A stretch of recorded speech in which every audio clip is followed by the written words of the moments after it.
Dr. Frimpong, our no free Star Health Clinic, ADM Komo. Doc, so ti enka, ya mwache mwakwaba.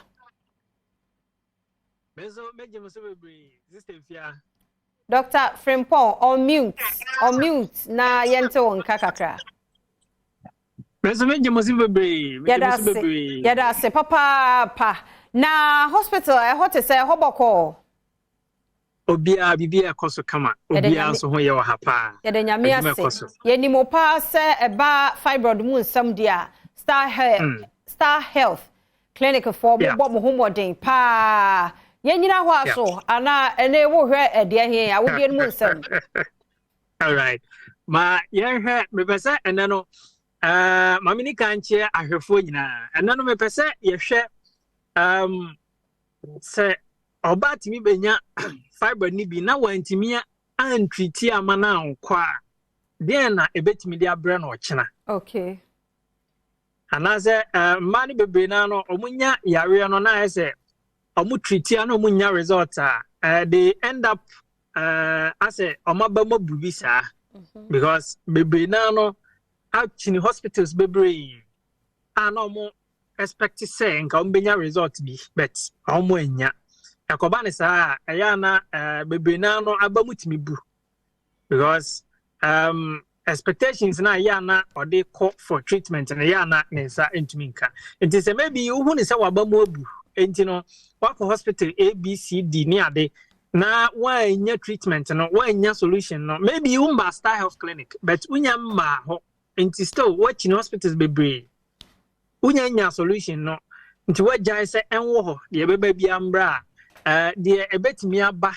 after say fiber na ba no wajama na ho no na me pese ne ye discussing kakra na yetimi komuye da se pa ne aboa yensa because ye nipa de abambu otumi ba sa yare ba ko wa condition ba ko wa kan nko na de we ye hwan abambabu to adaroma fa FM.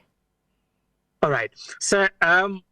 fiber needing kan ba na se uja ma no wo ho acha we na betimi dia bro ochina de din kan o se awode no eda junso twa no da awode no esoro sa blood no ewo top and awode no wo down enti se koba se bibi nyi wa awode no mu aya na mostly epushi blood no enti ebetimi abema wo ba kro na o fiber na wo ho ache na e do so na eye kase bebre no ebetimi ama wadwunso ntentem bebre and here one of the complications ebetimi dia ba ebiom etimi boa epushi o rectum no because awode no ben rectum no your area be a friend of Punch of Douglas na the region between the rectum no and the awodie no enti se ko ba se awodie no bibi grow mu bebre mostly na epushi rectum na the pressure ato rectum no so it me be boa ma oba timi nya constipation serious constipation ba with fibroids another nchen e wo acha it me be boa e ma oba be bleed profusely kwa bra and ka obeye menstruation na ebetwa obritia wa bi mu no what the menses na start here in twada obetimi bleed more than 10 days more than 15 days more than a month no be gusu bleed with the one menstruation and bleeding never cause bebre sa ebeboa e ma oba akro no obeye anemic e ka se oya anemic a omoja abewe moja dodo na oba ohia no so bete kra ma na conform kra ebe ma obenya anisubri any utibe paiwo any other issues because when umoja sorted there at the most other conditions be brain so eba be kan we eda nchan ya fiber ne ye ke let's work kafra enti ye ne Dr. Frimpong we free Star Health Clinic na edin komo eye fibroid bi a wako nice wabemo ebuo en wo cheche mu said ye tie enom eni ade hu sunsun so e wo so moja betu bebre so ane na wo ya ye anemic no ese wo be fita no ne ade ne eguso ye ne no edi enkomo enti no Star Health Clinic ye di nkomo yi akra no utime frɛ 0249 200555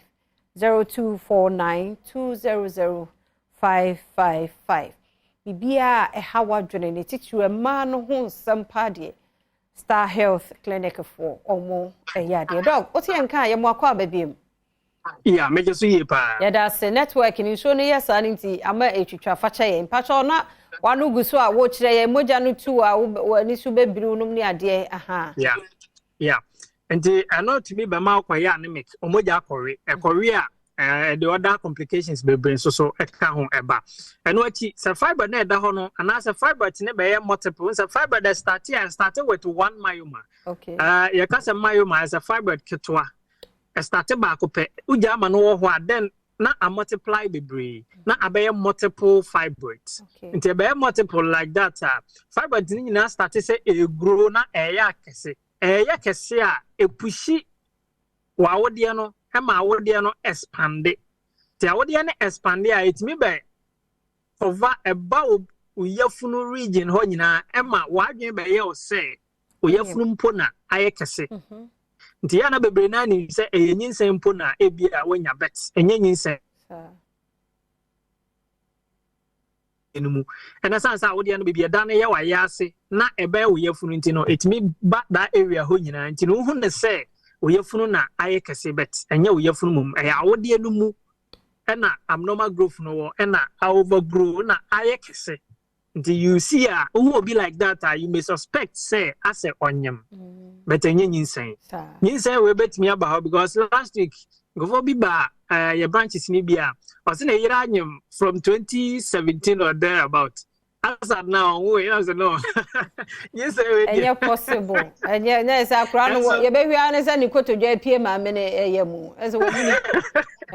eso onim say fiber dimpo say wa fa ne normal say ne yefunu ye kese ne de e be ye nyinsen ba wa twen a won so mada you see nti after say yeah treatment or buy ya be yes scan wie ya no ne hu say no enye nyinsen na ade say fiber na enyi wa wodie no mu nti wenum nyina no other complications e betimi dia ba e do so bebre e betimi aboa ama oba wa yase pain aba ho pa because the pressure ebeto lower abdomen no so nti wa yase betimi aye oya osisi betimi aye oya onan betimi aye oya osisi betimi aye oya to asintini betwetwe wan hweye mpo abeka se wanya sciatic pain ana sciatic and wanya bet na enye sciatic fibroid timi cause those pain ni nyina from osisi ebesi unase kura betimi atatai apeja sometimes but fibroid ne ba na ujama no wo ho a all these complications in na betumi aba bebre na ka ho abedi ti yentumi nka ni na nti ma me musa we no so on say mini se ma nyina wo fibroid as odu ba bia as a fibroid no dey so ba bia wo bi eye sa na tie ana say na tie na bu abakọ hospital no yeso we di enyini yenyi ni ade meanwhile when you sure na enyini e na be multiple e na beginning no say eye myoma na fe ye nya na aye bebre eno no ene se oba bia wo fibroid na oba bia ni fibroid but oba bia oye ni o ma bi no obetimi anya fibroid ene ma bi because mribi ya ka se enu ya kan ni bia oba udi eboa ma o fibroid etimi appear grow easily okay you can dairy products milk nom nido nom you can processed food you can mojanam you can kosia pepacho say so this in any way na no oba wo yiru hudi bia eboa e ma otimi be develop fibroid bia no da nchan a last this researcher American Journal of Epidemiology the ba say about trinity bia no o you say Harry head laxa e trinity bia no otimi be nya fibroid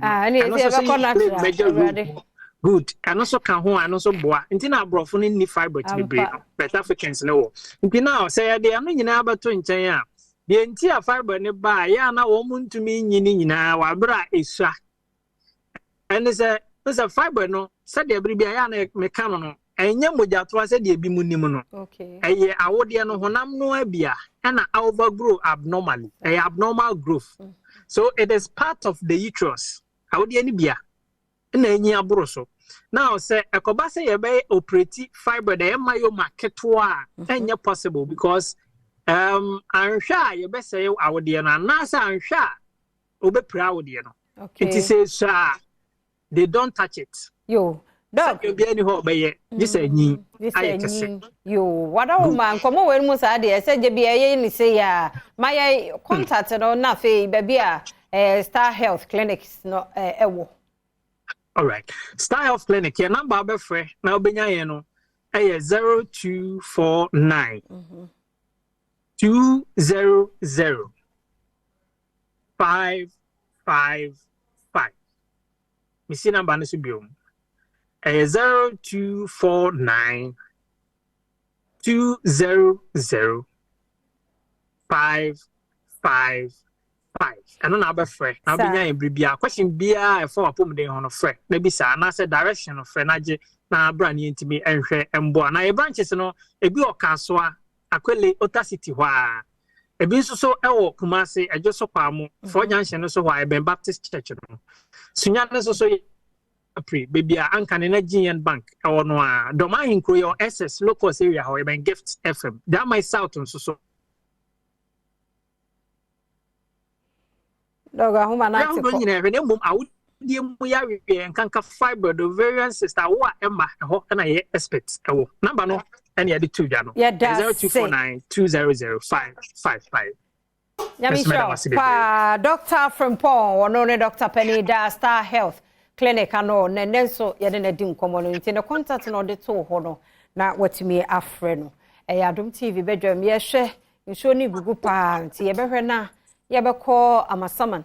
na yakwa akohwe akwasinsia dache hene ene anoche waba ene crew no nkaye ewo honom na fe yahwe wo mo hawpa wo mo efemu no na ye no won mo edi enkomo asemidi katichu ene ye de befi hon so edi abro midi de afia amankwa tamaklo